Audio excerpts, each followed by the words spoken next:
Jonesy and Amanda. Jam Nation. By all accounts, the roads are a smoother run in to work today than yesterday. Well, this time yesterday, what a mess. A 26-kilometre traffic jam on the M8 because of sprinkler maintenance in the M5. It was all supposed to be over early in the morning. They were checking the sprinklers. They turned the sprinklers on very early in the morning, thinking that just before 5 a.m.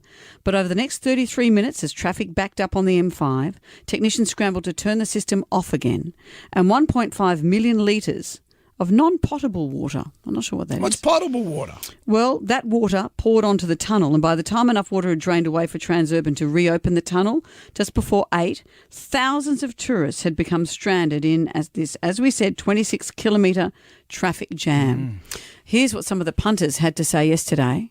Terrible. It was about 40 minutes delays, yeah. Yeah, I missed about a meeting and a half now. How long were you stuck for? Oh, it's probably about an hour and a half. Almost 2 hours. I'm really happy to pay like $30 to sit there for an hour. Yeah, as the Mayor of Fairfield said yesterday, residents are paying premium tolls for a car park. True.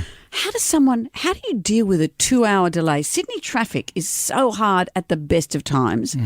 I couldn't go 2 hours without having to go to the toilet. Seriously. Yeah. But what do people do? People have missed operations. People have missed flights. People have missed dropping kids off, picking kids up, doing all the family stuff that's often required as well.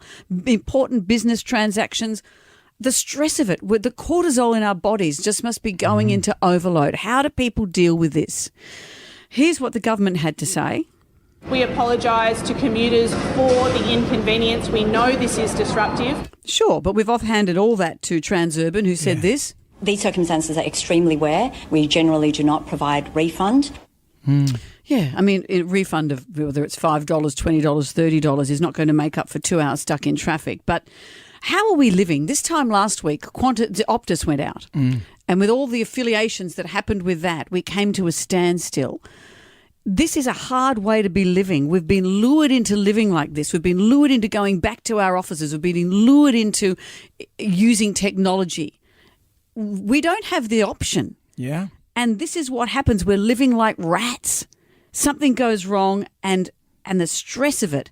This is a very hard city to live in sometimes. Yeah, it is difficult. It is difficult. There's no doubt about that. Yeah, boo. No doubt Just about it. boo. But it's that quest for growth, the constant growth. Whose quest? The big businesses' quest for growth. And then they get rid of Joe, the windscreen cleaner on the planes. They get rid of him. And it just starts from little things like that. The maintenance people, all the people that make the city work. Everyone's got a place. But I would say to any CEO, have a look at your business. Have a look at the guy that does the maintenance around the building. Those guys are very important. Remember in New York a number of years ago, they had cases of rats carrying bubonic plague because they'd sacked the street sweepers. Yeah, exactly. The basics set us up for life and the humanity of having humans.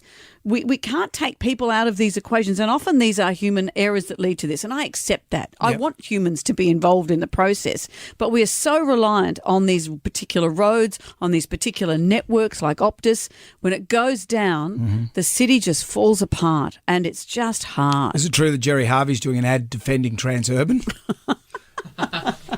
Don't kick them when they're down. We'll wait and see.